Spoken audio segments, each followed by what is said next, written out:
Hello అందరికీ నమస్కారం. Welcome back to my channel డియరాస్ వరల్డ్. నేను దీప్తి. ఈరోజు నేను చూపించబోయే రెసిపీ పాటోలి. పాటోలీనా? ఈ పేరు ఎక్కడ వినలేదే, ఇదేంటి అని అనిపిస్తుందా? ఇది చాలా ప్రాచీనమైన వంట అండి. మన అమ్మమ్మ నానమ్మలు ఒకప్పుడైతే చేసేవారు. మీకోసం అయితే నేను ఈ వీడియోలో పాటోలి ఎలా చేయాలో చూపించబోతున్నాను. అయితే ఇంకెందుకు ఆలస్యం, దీనికి కావాల్సిన ఇంగ్రీడియంట్స్ ఏంటో చూసేద్దామా. నేనైతే శనగబ్యాడ్లు తీసుకున్నానండి. అదేనండి పచ్చి శనగపప్పు, పెసరపప్పు రెండు సమానంగా తీసుకున్నాను. ఒక 3 అవర్స్ నానబెట్టేసుకోవాలి రెండు. పచ్చి శనగపప్పు ప్లేస్లో మనం బ్రౌన్ శనగలు కూడా వాడచ్చు. నేనైతే ఈరోజు పచ్చి శనగపప్పుతో చూపిస్తున్నాను. పప్పు అయితే బాగా నానిపోయిందండి. చూడండి, 1 కప్పు పెసరపప్పు, 1 కప్పు పచ్చి శనగపప్పు, ఎండి మిరపకాయలు కూడా 1 కప్పు తీసుకున్నాను. కారం వచ్చి మీకు తగినట్టు వేసుకోండి. కొంచెం స్పైసీగా ఉంటేనే బాగుంటుంది. ఇది ఉత్తుగా కూడా తినేసేయచ్చు మనము. తర్వాత అల్లము, జీలకర్ర 2 టేబుల్ స్పూన్స్, ఇంగువ, ఇదేనండి మెయిన్ ఇంగ్రీడియంట్స్. తర్వాత ఆనియన్ అండి. ఆనియన్ ఇలా సన్నగా పొడుగ్గా తరుక్కోవాలి. ఎంత ఎక్కువ ఆనియన్ వేస్తే అంత టేస్టీగా ఉంటుంది. ఇప్పుడు మిక్సీ జార్ తీసుకుందాము. దీంట్లో వచ్చి నేను శనగపప్పు వేస్తున్నాను. శనగపప్పు, పెసరపప్పు వేసుకుంటున్నాను. ఎండు మిరపకాయలు కూడా యాడ్ చేసేస్తున్నానండి నేను. కారం అయితే మీకు తగినట్టు వేసుకోండి. తర్వాత మనము జీలకర్ర యాడ్ చేసేసుకుందాము. ఇంగు కూడా యాడ్ చేసేద్దాము. అల్లం ముక్కలు కూడా యాడ్ చేసేసుకుందాము.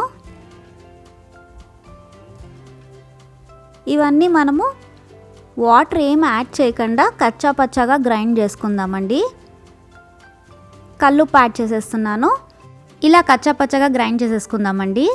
ఇది మనము బౌల్లో ట్రాన్స్ఫర్ చేసేసుకుందాము. మిక్సీ జార్లో ఉండేదంతా మిక్స్ చేసేసుకొని పక్కన పెట్టేసుకుందాము. చూడండి, ఇలా కచ్చా పచ్చగానే ఉండాలి. ఇప్పుడు కావాలంటే మీరు కొంచెం ఉప్పు కారము చూడండి.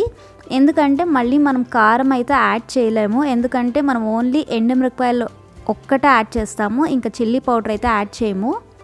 ఇప్పుడు స్టవ్ మీద ప్యాన్ పెట్టేద్దామండి. కొంచెం ఆయిల్ ఎక్కువే పడుతుంది పాటోలికి. శనగబ్యాడ్లు యాడ్ చేసేస్తున్నాను. ఉద్దిపప్పు, ఈ రెండు కొంచెం వేగనివ్వాలి.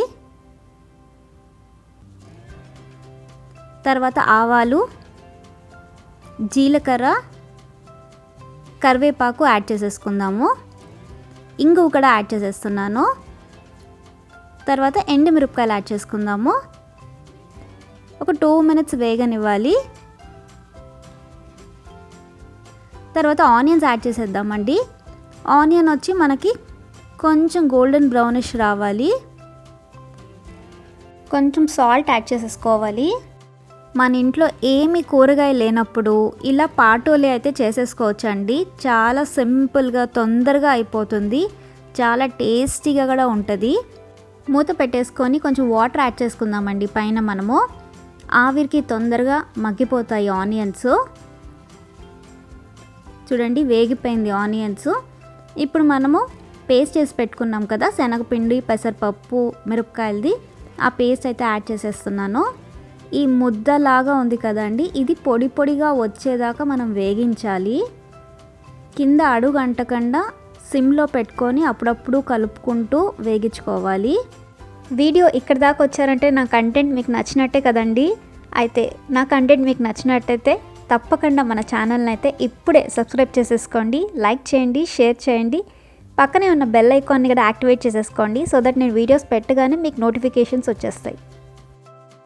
మనం ఆయిల్ కూడా అప్పుడప్పుడు యాడ్ చేసుకోవాలండి, లేకపోతే బాగా అడుగు అంటేస్తుంది. ఇలా మూత పెడుతూ తీస్తూ అప్పుడప్పుడు వేగించుకుంటూ ఉండాలి. బాగా డ్రై అయిపోయి పొడి పొడిగా వచ్చేయాలండి. మనం దీంట్లో గోరుచిక్కుడుకాయలు, క్యాబేజు, క్యాప్సికము, క్యారెట్, నూల్కోలు ఇలా కూడా యాడ్ చేసుకోవచ్చు. లేదు మన ఇంట్లో కూరగాయలు లేకపోతే ఇలా ఉత్తిగానే చేసుకోవచ్చు. ఎలాగైనా బాగుంటుందండి. మనం అలాగే కూడా తినేసేయచ్చు పాటోలిని. చూడండి, కొంచెం డ్రై అవుతూ ఉంది. ప్రాసెస్ అయితే ఒక 1/2 అవర్ పడుతుందండి. ఎందుకంటే పొడి పొడిగా రావాలి కదా. మా ఇంట్లో అయితే ఇలా అడుగు అంటితే ఇష్టం అండి, ఎందుకంటే అది చెక్క అంటాము. ఆ చెక్కను కూడా టేస్టీగా ఉంటుంది అని తింటారు. అదే పనిగా అలాగే ఉంచుతాము సిమ్లో, అప్పుడు ఒక లేయర్ లాగా ఫామ్ అవుతుంది, అది కూడా టేస్టీగా ఉంటుంది. లేకపోతే మీరైతే నాన్ స్టిక్లో కూడా ట్రై చేయొచ్చు. పచ్చి శనగపప్పు బదులు మనము బ్రౌన్ శనగలు వస్తాయి కదండి, అవి కూడా యాడ్ చేసుకొని చేయొచ్చు పాటోలీని. ఇంకేం లేదండి, చాలా సింపుల్గా అయిపోతుంది. అడుగంటకుండా చూసుకోవాలి, మధ్య మధ్యలో కలుపుకుంటూ ఉండాలి. ఆయిల్ తక్కువ అయితే కొంచెం ఆయిల్ యాడ్ చేసుకోవాలి, అంతేనండి. పాటోలీ అయితే రెడీ అయిపోయింది. చూడండి ఇలా పొడి పొడిగా వచ్చేసింది. ఇంతవరకు మీరు వేగించుకోవాలి, అప్పుడు మనకి బాగా కుక్ అయింది అని అర్థమైపోతుంది. కొత్తిమీరతో గార్నిష్ చేసేసుకోవడమే. చెప్పాను కదండి, మీరు ఇలాగే కూడా తినేసేయచ్చు. లేదు అంటే రసంతో కానీ పచ్చి పులుసు కాంబినేషన్తో పాటోలీ సూపర్గా ఉంటుంది. అయితే ఇంకెందుకు ఆలస్యం, మీరు కూడా పాటోలీని ట్రై చేయండి. కూరలు ఏమీ లేనప్పుడు ఇలా సింపుల్గా పాటోలీ ట్రై చేసేసేయండి, అలాగే లొట్టలు వేసుకొని తినేస్తారు. హోప్ మీ అందరికీ ఈ వీడియో నచ్చింది అనుకుంటున్నాను. Thanks for watching. Like, comment, share and subscribe to my channel. See you soon. Bye bye.